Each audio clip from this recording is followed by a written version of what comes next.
Already डाले हुए हैं। व्याकरण हमने बहुत सारा पढ़ चुका है, तो अब हम पढ़ेंगे साइंस। और साइंस एक बहुत ही इंटरेस्टिंग सब्जेक्ट है, उसमें भी स्पेशली फिजिक्स।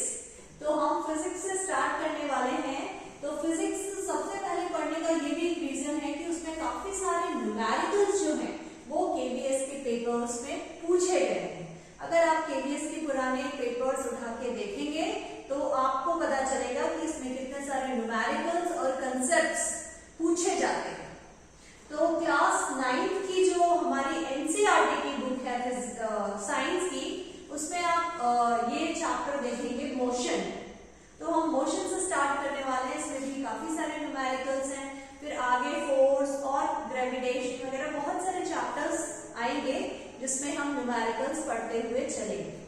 तो न्यूमेरिकल्स पढ़ने के लिए हमेशा उस चैप्टर के जो कंसेप्ट्स हैं वो हमें सीखने बहुत जरूरी है। हमें पता होना चाहिए कि किस चीज को क्या कहा जाता है और कौन सी चीज क्या होती है। तो हम कुछ टर्म्स और डेफिनेशंस वगैरह पढ़ लेंगे, एक बार समझ लेंगे तो हमें बहुत आसानी होगी न्यूमेरिकल्स करने के लिए।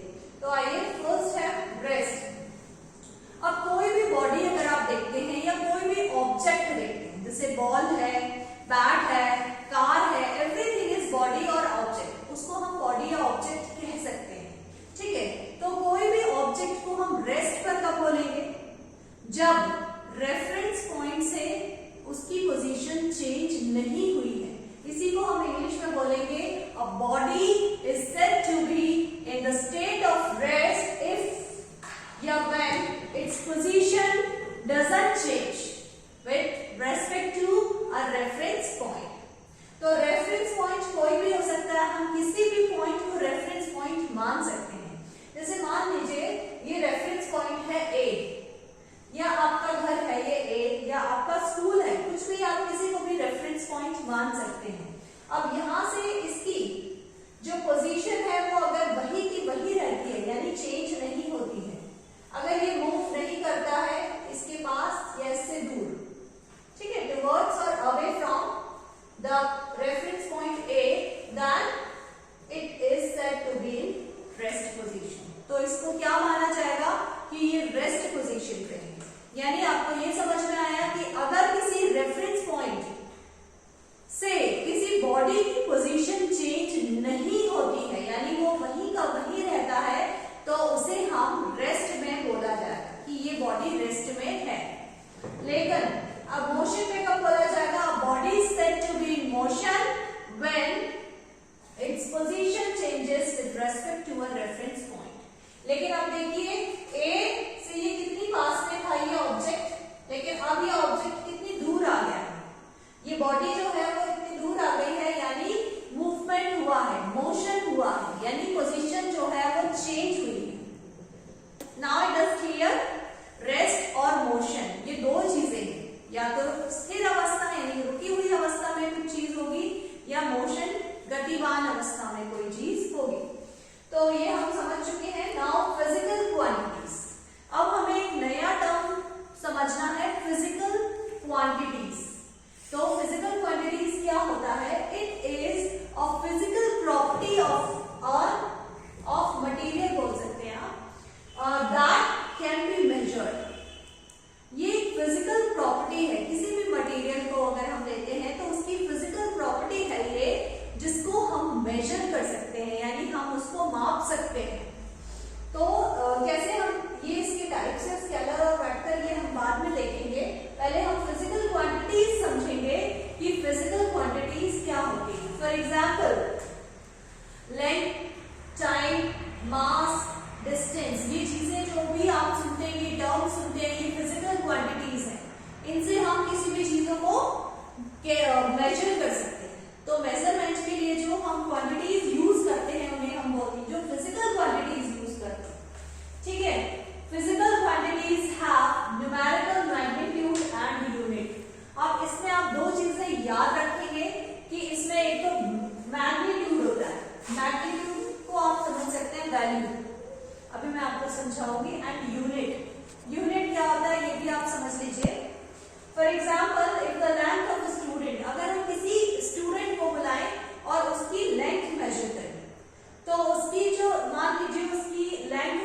अगर हम किसी का वेट करते हैं, मान लीजिए किसी का वेट आता है 50 kg, तो इसमें आप क्या लिखेंगे, 50 is the magnitude and kg is the unit of measurement. ठीक है, फिजिकल क्वांटिटीज ऑफ मोशन।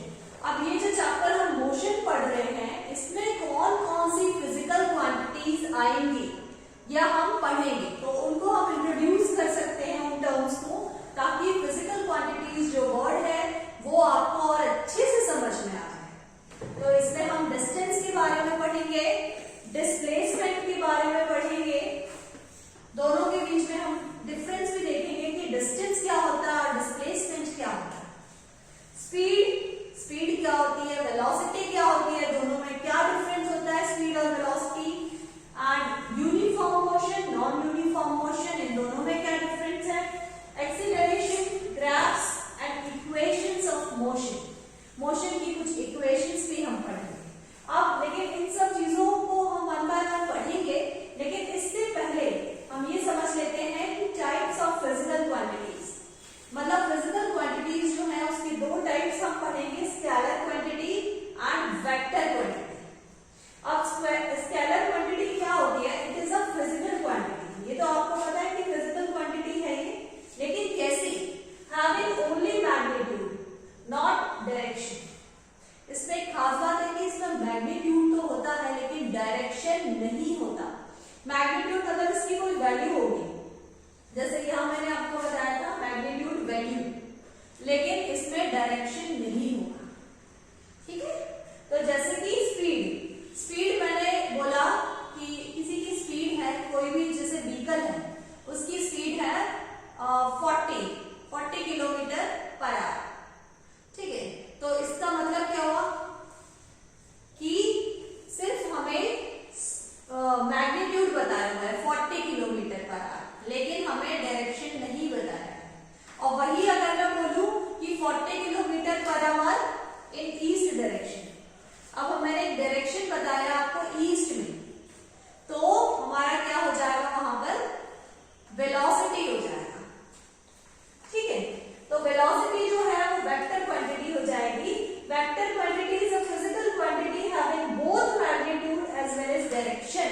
जब मैग्नीट्यूड और डायरेक्शन दोनों चीजें हो तो हमारा क्या हो जाता है, वेक्टर क्वांटिटी हो जाती है। ठीक है, इसमें दोनों ही चीजें होती हैं, आप अंडरलाइन कर देंगे, मैग्नीट्यूड मतलब वैल्यू भी होती है और एज वेल एज डायरेक्शन, और हमें डायरेक्शन भी स्पेसिफाई होता है कि कौन से डायरेक्शन में ये काम हो रहा है।